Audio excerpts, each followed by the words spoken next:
ladies and gentlemen, boys and girls of all ages. Now, the show you've been all waiting for. Mr. 702 from Las Vegas is going to speak to you.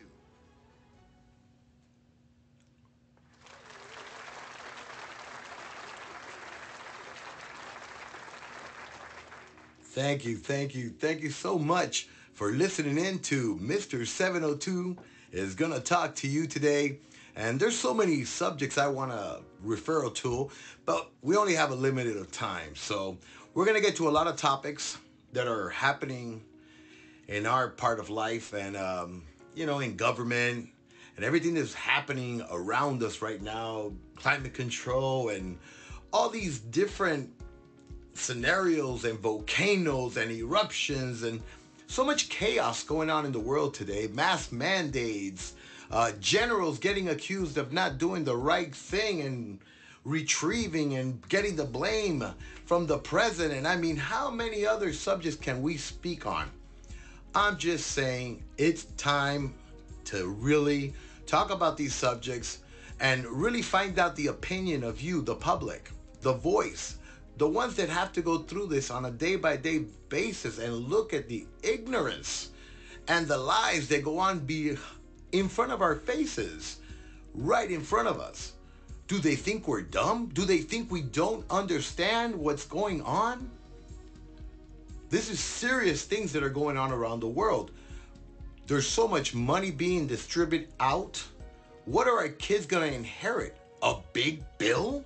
Who's going to pay for all this? Wow, so many things to talk about, right?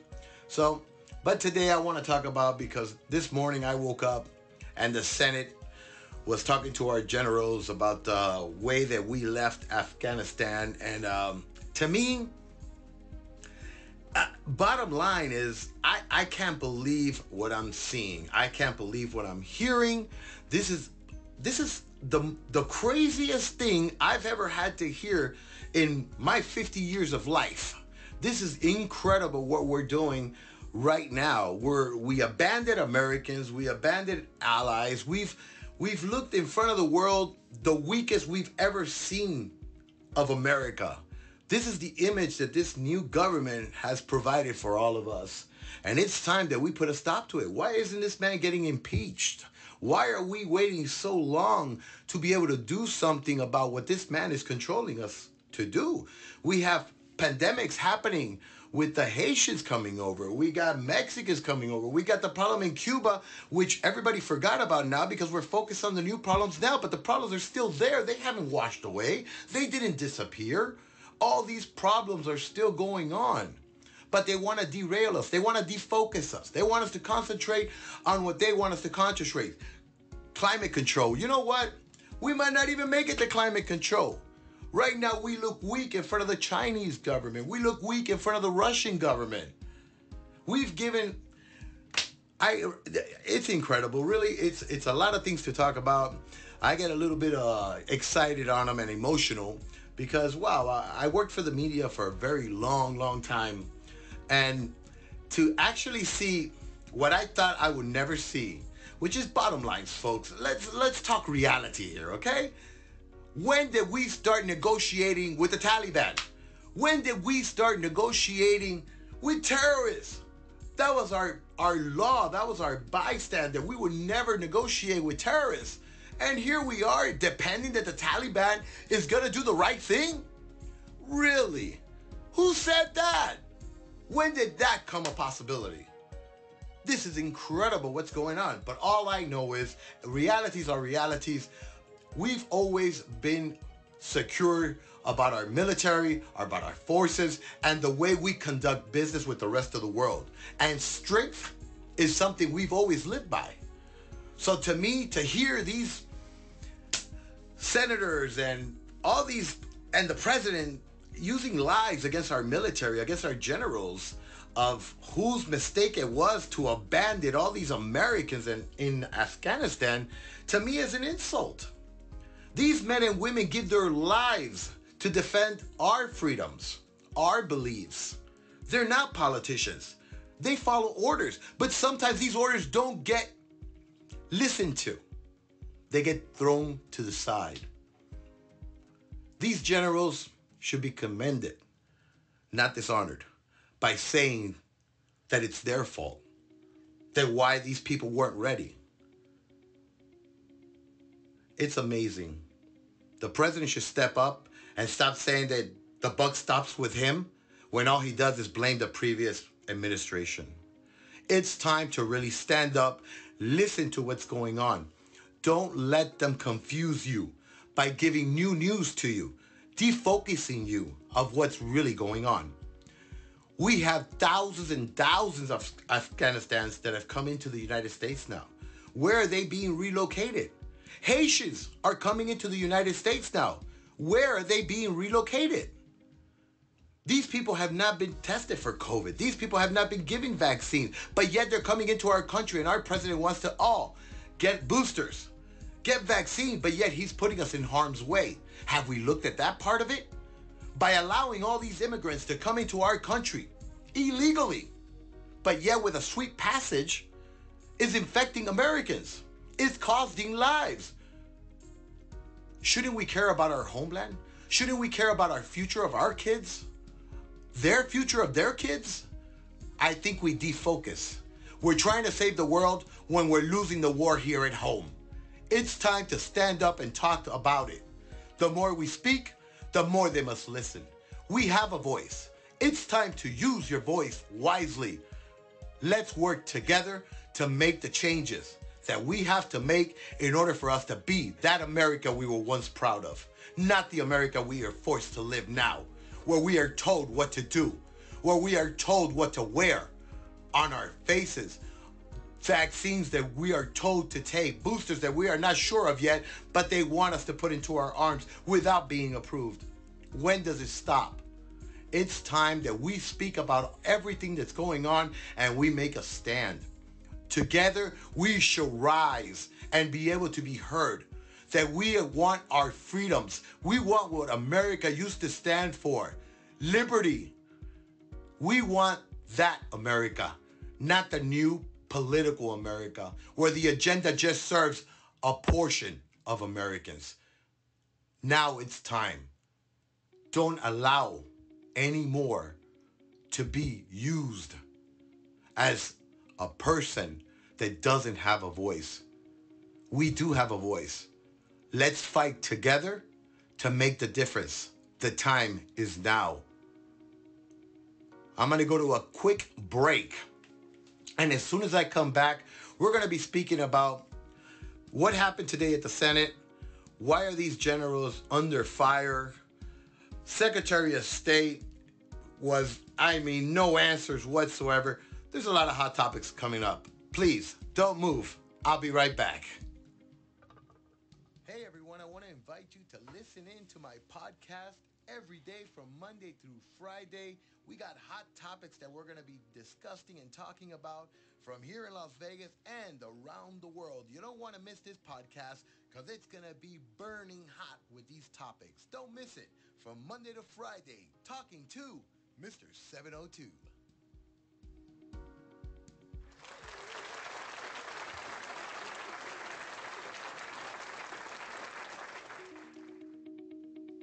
And thank you very much. We're back with our show, talking to Mr. 702, straight from Las Vegas. And really, I'm so glad to be here. Spotify has allowed us to be able to speak here on behalf of the people.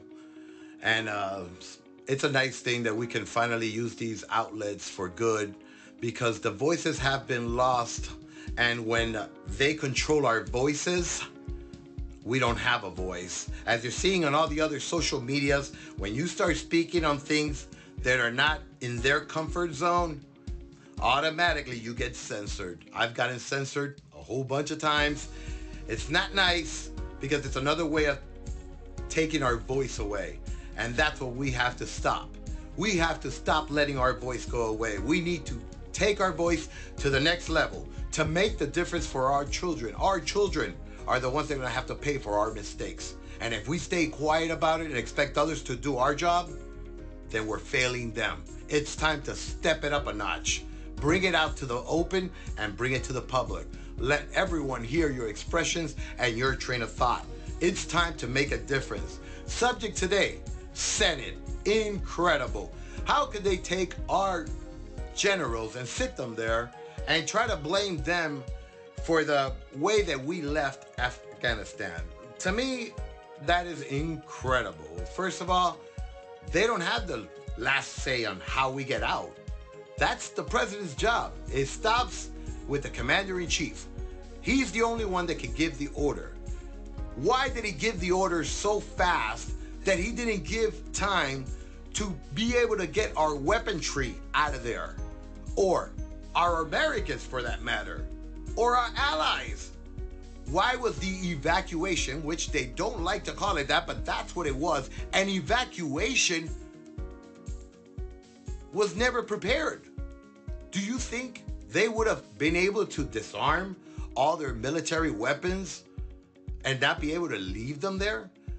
Do you think they could have taken our uniforms and not let these terrorists explode them on TV like they're doing, wearing them, and all our infrared gear and showing it off like, truthfully, they won the war. And that's all they're doing.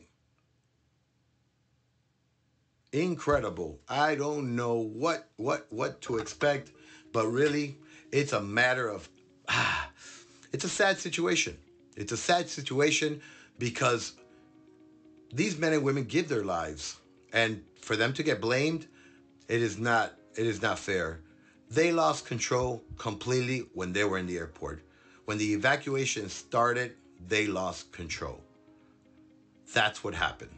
And it's something that shouldn't be ignored.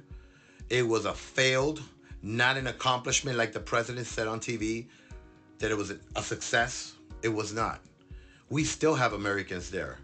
We still have people dying there, people being beheaded. But like I said before, when did we start trusting terrorists? It's amazing. I don't know why none of the media is asking that. We've never negotiated with terrorists. Why start now? And then we bomb a car full of children? Where's our intelligence that we base so much and trust so much? What's going on? Who are we going to blame? The previous administration? As we always like to do? This is truly a shocking day for me today because, I mean, we don't give enough to our veterans. They put their lives out there. And really, I know a lot of veterans that are right now that the VA doesn't even take care of them. They're going through problems. And, you know, these people have been ignored. And we're worried about saving the world when in Homeland, we're not helping anyone. How can this be? We have to defocus of helping everyone out there in the world and start focusing on our homeland. But if we are out there and we are in a war, we never leave any man or woman behind. That's an oath that every military person does, to defend, not to leave behind. And I know there's a lot of you out there right now that are in the military that feel that your work wasn't accomplished. For 20 years, we've been fighting this war. Your work is very, very important. And to us, we owe you a great gratitude for all that all of you have done in these last 21 years. Thank you. Your job was done to your best of knowledge and to what you were there to do. It's a sad day, but we have to learn, we have to speak, because if we don't speak, we cannot be heard. So I advise all of you, it's time to write about it on your social media, to talk about it with your friends. We have to come to some kind of conclusion, because life is hard enough without us making it even harder. The government should take responsibility of everything that's going on, and we should do something about it. The way we left Afghanistan was wrong. It was a failure, and in the eyes of the world, we look weak. That is reality. Any way you want to look at it. And then after all this, we're asking the Russians to help us, to defend us, because their land now is the closest landing strip that we have to the Middle East? Really? Now we're asking Russia for help. This is incredible. When is it all going to stop? We've lost power of being the number one place in the world to a third world country. It's time for it to stop. It's time to speak up. It's time to make a difference. The time is now. We cannot continue with playing the blaming game. If this president, all he's going to do is play the blaming game, then I say let's impeach him. Why are we waiting so long? We tried to impeach President Trump for everything, and it was a hoax. Now we're talking about real things that are happening in the world. This man should be charged with murder. He left those 13 soldiers there to defend something that was out of control, that had no defense. We were counting on the Taliban, for crying out loud. That's reality. We let our soldiers be in harm's way because the Taliban said they were going to take care of us, according to our government. Wow. Negotiating with terrorists. Wow. Incredible. I can't believe it, and neither should none of you. We should not allow it. We have never allowed it. It's amazing. I'll tell you what.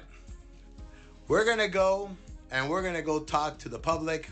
We're going to bring back a lot of interviews. We're going to talk to a lot of politicians, and we're going to bring you a lot more news. This is just the first show for all of you to understand where we're coming from. We want you to make you understand that this show is created for you to have a voice. We're going to be able to take Q&As and all that, so you guys can be able to express yourself, be able to ask me questions. I'll be able to find you the answers with the right key players, and we'll try to get to the bottom of it. That's what we're going to do here with Talking with Mr. 702. Monday through Friday. Don't miss our show tomorrow.